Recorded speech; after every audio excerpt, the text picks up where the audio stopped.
Assalamualaikum warahmatullahi wabarakatuh. Alhamdulillah rabbil alamin. Allahumma shalli ala sayyidina Muhammad wa ala sayyidina Muhammad. Para pemirsa yang dirahmati oleh Allah Subhanahu wa taala yang budiman, pada kesempatan ini ngaji kita yaitu rahasia sholat duha, dengan materi pokok yaitu rahasia sholat duha. Bismillahirrahmanirrahim. Sholatun makhsusatun, ay hadihi utaiki iku sholatun makhsusatun, sholat khusus. Wa minas syarafi alladzi ja'alallahu li hadhihi ummati ma a'addahu min sawabil jazili wa wa'adahu bihi minal khairi al jalili bin sholatid duha. Dan sebagian dari kemuliaan yang dijadikan oleh Allah Subhanahu wa taala pada umat Muhammad adalah suatu yang diberikan oleh Allah berupa pahala yang sangat agung, dan yaitu janji Allah Subhanahu wa taala, yaitu kebaikan yang sangat agung dari sholat duha. Artinya sholat duha adalah sholat yang diberi pahala oleh Allah Subhanahu wa taala dengan sangat besar, sangat agung. Wa min asrari sholat duha, dan sebagian dari rahasia-rahasia sholat duha adalah sebagai berikut. An Abi Hurairah radhiyallahu anhu qala awsani khalili bi siyami salasati ayyamin min kulli shahrin wa raq'atai duha wa an udira qabla an arquda. Rawahu Syaikhani. Dari Abu Hurairah radhiyallahu anhu berkata, saya diwasiati oleh kekasihku yaitu Nabi Muhammad SAW dengan puasa 3 hari di setiap bulan dan 2 rakaat sholat duha, serta yaitu melaksanakan sholat witir sebelum tidur. Biha yaghfirullahu ta'ala adzunuba, biha kelawan sholat duha yaghfiru bakal ngapura sapa Allah Gusti Allah taala halimul Allah adzunuba ing pira-pira dosa. Sholat duha menjadikan dosa-dosa kita diampuni oleh Allah Subhanahu wa taala.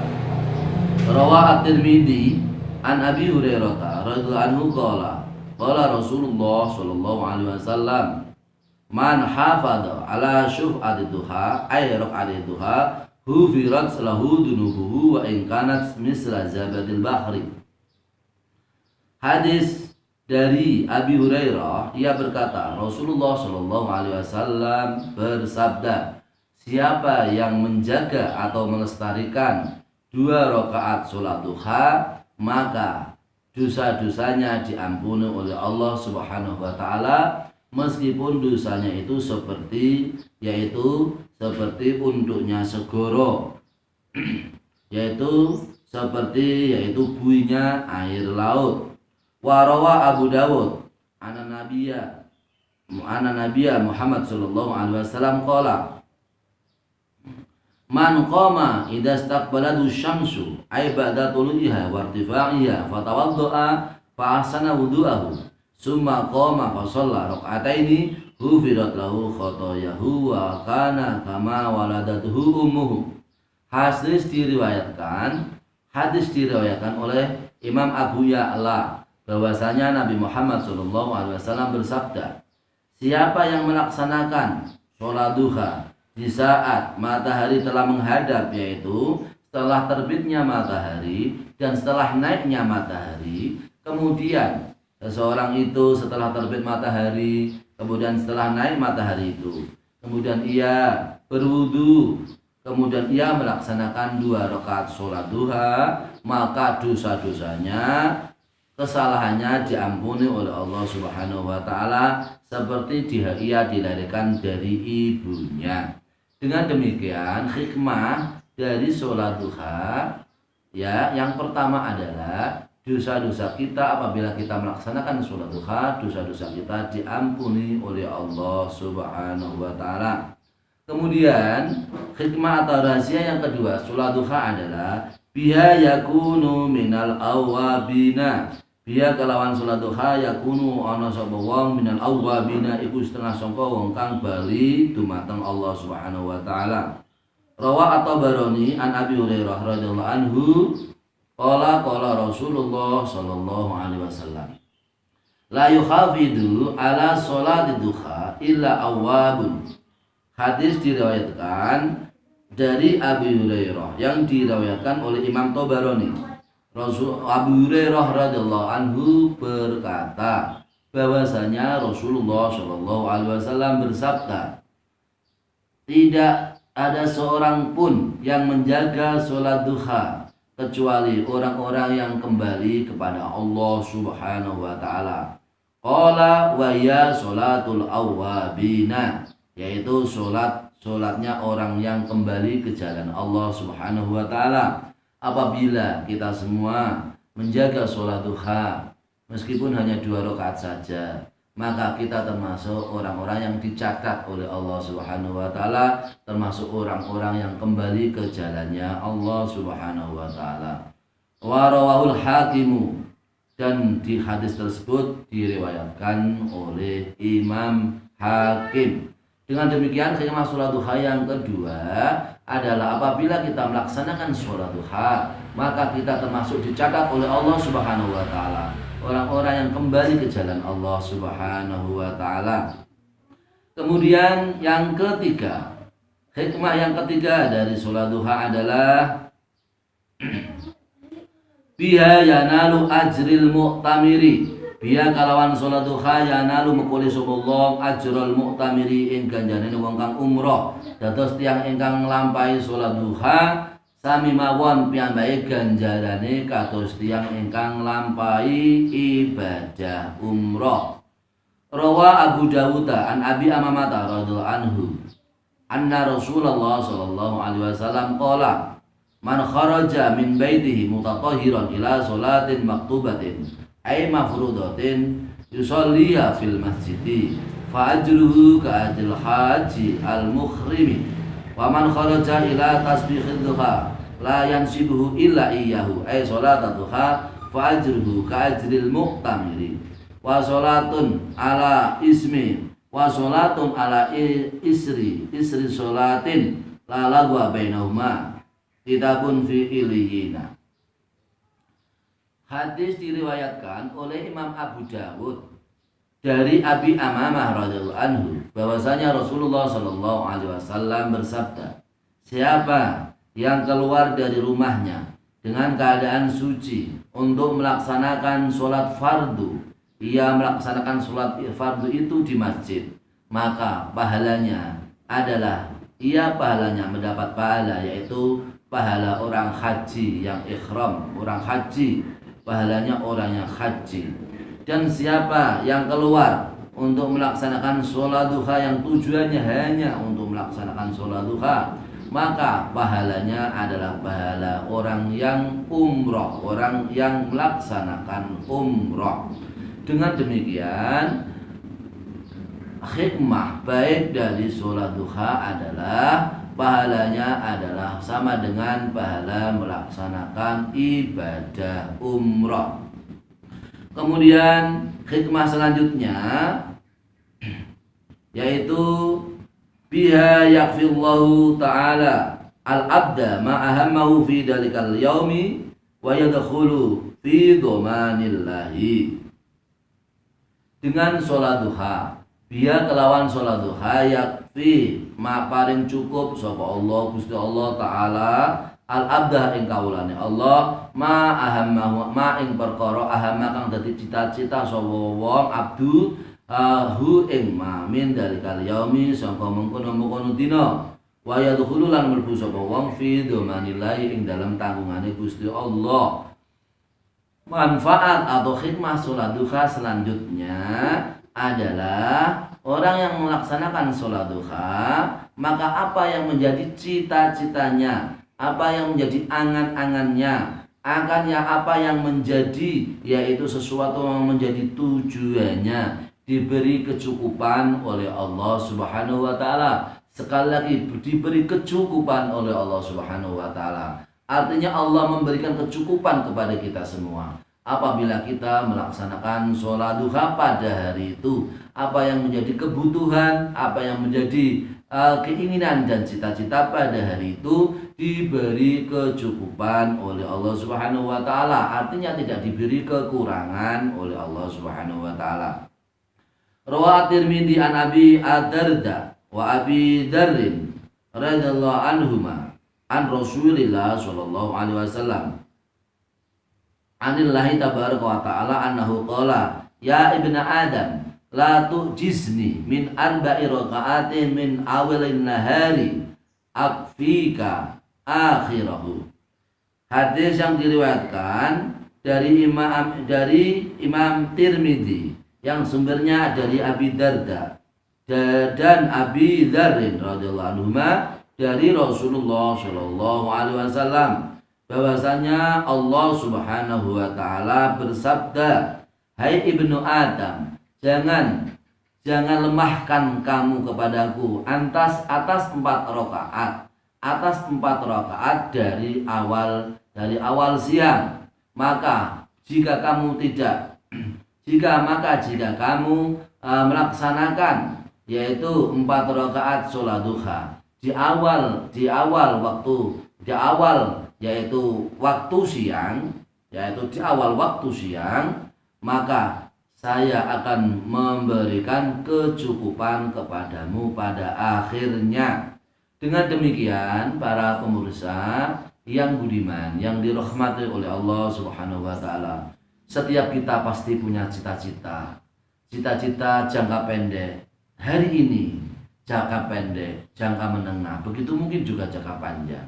Maka cukupkanlah semua cita-cita itu, pasrahkan kita kepada Allah Subhanahu wa taala dengan melaksanakan sholat duha. Insya Allah memberikan kecukupan, Allah memberikan kemudahan, Allah akan memberikan segala-galanya untuk kita semua, karena kita termasuk orang yang ahli ibadah, yaitu melaksanakan sholat duha. Maka sholat duha akan memberikan ketenangan batin, ketenangan pikiran, menimbulkan rasa optimisme. Sholat duha akan memberikan keyakinan bahwa kita semua adalah mendapat rahmat, kita semua adalah mendapat orang yang mendapat yaitu kemudahan apabila kita bekerja atau apabila kita melaksanakan tugas, didasari pagi-pagi dengan sholat duha, maka insya Allah lebih barokah, lebih baik, dan insya Allah diberikan kecukupan dan kesuksesan oleh Allah Subhanahu wa ta'ala. Amin Allahumma amin. Kemudian orang yang melaksanakan sholat duha dalam hikmah yang lain disebut sebagai berikut ini. Biha yuktabu minal abidin, biar kelawan sholat duha yuktabu ditulis sapa wong minal abidina sebagian sangka pira-pira wong kang ahli ibadah, wa minal qanitina lan sebagian sangka pira-pira wong kang ahli ruku. Rawa atau baroni an Abi Darda radhiyallahu anhu qala. Hadis diriwayatkan oleh Imam Tabarani yang sumbernya dari Abi Darda radhiyallahu anhu qala. Ia bersabda, qala Rasulullah sallallahu alaihi wasallam, man sholat duha rakaataini lam yuktab minal ghafilin. Siapa yang sholat duha 2 rakaat, maka ia tidak ditulis dari orang-orang yang lupa. Wa man sholat arba'an kutiba minal abidin. Siapa yang sholat duha 4 rakaat, maka ia ditulis orang-orang yang ahli ibadah. Kalau 2 rakaat maka termasuk orang-orang yang tidak lupa kepada Allah Subhanahu wa taala. Sebaliknya kalau kita melaksanakan 4 rakaat, maka kita termasuk orang yang ahli ibadah kepada Allah Subhanahu wa taala. Wa man shalla sittan kufiya dalikal yauma. Siapa yang melaksanakan sholat duha dengan 6 rakaat, maka pada hari itu diberi kecukupan oleh Allah Subhanahu wa taala apa yang menjadi cita-citanya. Wa man sholat samanian kataballahu minal qanitin. Siapa yang melaksanakan sholat duha dengan 8 rakaat, maka Allah Subhanahu wa taala mencatatnya orang-orang yang ahli ibadah, ahli ruku', ahli ibadah kepada Allah Subhanahu wa taala. Waman sholla sintai asrota rakaatan banallahu lahu baitan fil jannati. Siapa yang melaksanakan sholat duha dengan 12 kali rakaat, maka Allah Subhanahu wa taala membangun kepadanya surga maka Allah Subhanahu wa taala membangunkan atau membangun baginya surganya Allah Subhanahu wa taala, maka ia termasuk orang yang mendapat karunia Allah Subhanahu wa taala, yaitu bangunan surga. Ya, insya Allah Allah Subhanahu wa taala apabila memberikan yaitu kesempatan kita semua untuk bisa melaksanakan sholat duha, insya Allah akan memberikan kemuliaan dan kemudahan kepada kita semua. Amin Allahumma amin. Kemudian hikmah selanjutnya dari sholat duha adalah biya yu'addil abdu huquqa shadaqati min a'dha'ihi. Biya kelawan sholat duha yu'addi iso nglakoni saged nglampahi sapa al abdu sapa kawula huquqa shadaqati ing hak-hake pira-pira sedekah min a'dha'ihi saka pira-pira anggotane abdu. Niat inggih punika maksudipun inggih punika tiyang ingkang nglampahi sholat duha mongko tiyang wau saged melampaui memenuhi hak-hak anggota-anggota keluarganya. Fa inna labda mata asbaha wajaba ayata sodako an a'dha'ihi kuliah. Mongko sapa wonge tiyang ingkang kawula sing manjing watu enjing, mongko piyambake wajib bersedekah atas anggota-anggotanya atau keluarganya. Wa inna sholata duha kafa bidzalika kulihi. Mongko saat temennya sholat duha memberikan kecukupan. Allah Subhanahu wa taala memberikan kecukupan dengan barokahnya sholat duha. Kafa bidzalika kulli, semua apa yang menjadi sedekah hambanya kepada keluarganya, kepada anak-anaknya, kepada familinya yang menjadi tanggung jawabnya, maka diberikan kecukupan oleh Allah Subhanahu wa taala.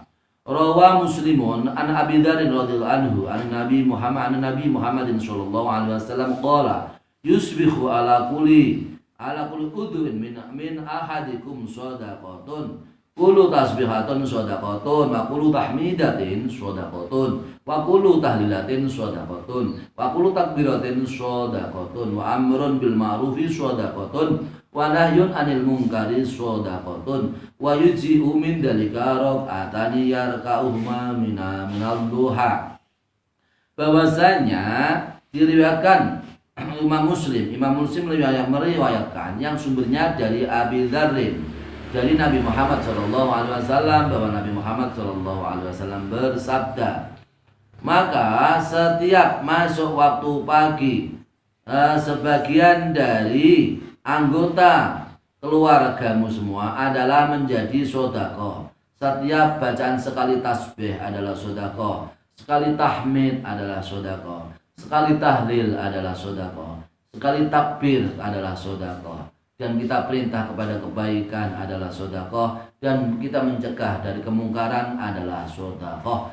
Semuanya itu sedekah kita semua, dari mulai tasbih, tahmid, takbir, tahlil, kemudian perintah baik, mencegah kemungkaran, dari semua itu semua cukup dengan melaksanakan sholat duha 2 rakaat. Maka sholat duha ini adalah pahalanya sangat agung dan sangat mulia.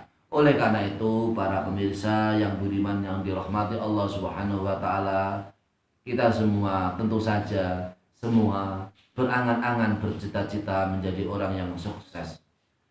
Tidak hanya sukses di dunia, tapi juga sukses di akhirat. Sukses adalah penentunya adalah Allah Subhanahu wa taala dan juga kita semua. Apabila kita punya ikhtiar, punya cita-cita, punya usaha, punya angan-angan, maka jangan tinggalkan sholat duha meskipun hanya 2 rakaat. Laksanakan sholat duha secara istiqomah, secara konsisten. Kita kerjakan dengan sebaik-baiknya. Insya Allah apa yang menjadi angan-angan, cita-cita kita semua, apa yang menjadi di benak hati kita semua untuk keluarga, untuk anak, untuk orang lain, insya Allah diberikan kecukupan, kemudahan, dan kesuksesan oleh Allah Subhanahu wa taala. Jangan lupa para pemirsa yang budiman melaksanakan sholat duha 2 rakaat dengan istiqomah. Amin Allahumma amin. Semoga bermanfaat untuk kehidupan kita semua. Semoga Allah Subhanahu wa taala memberikan kemudahan apa yang menjadi cita-cita kita, semoga diberikan kecukupan oleh Allah Subhanahu wa taala.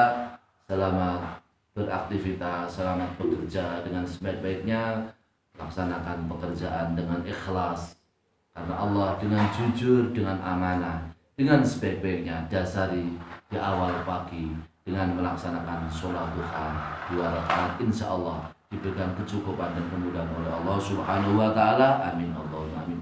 Demikian, semoga bermanfaat.